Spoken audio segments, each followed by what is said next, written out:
Hi, I'm Stephen Quinn. This is Election Cycle. This is Wai Young, and she wants to be the next mayor of Vancouver. We're not cycling today. We're taking a walk. Why's that, Wai?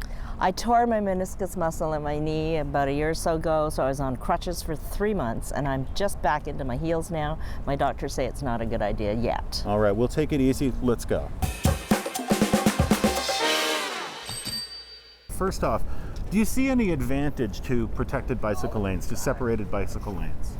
Absolutely not, because it's a luxurious road system built for a select few, and I don't think it's necessary because we can have painted bike lanes.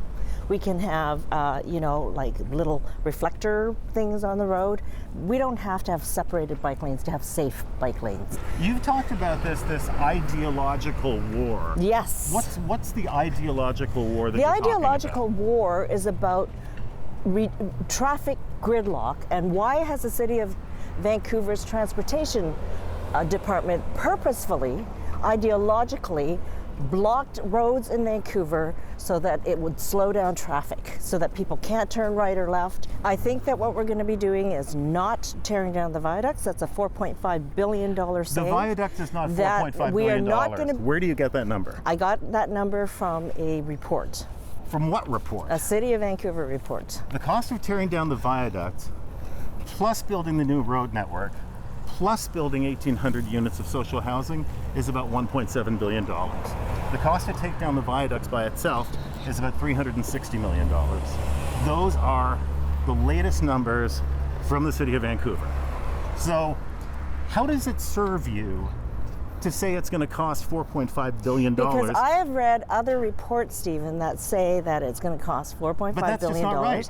So, Stephen? okay, so break it down for me. Okay. How do you spend $4.5 billion tearing down the viaducts?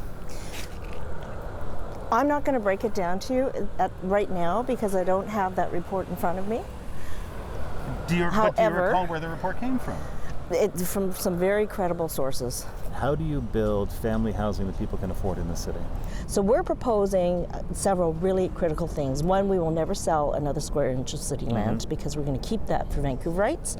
And we're going to, through zoning policy, tax and incentive policies, build purpose-built rentals around transportation hubs so people don't have to buy cars and it'll be easy transportation.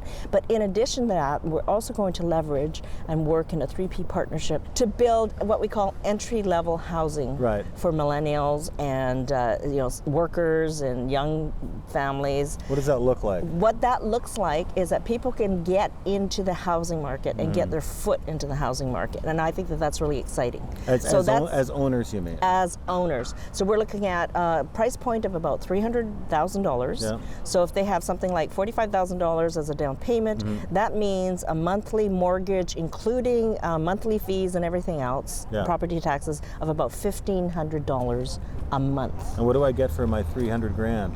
You get a 300 square foot unit, like a micro unit. Yeah. Admittedly, that's not big, but as an entry level, I think that's great in our world where we believe in micro houses and little houses and all of that sort of thing.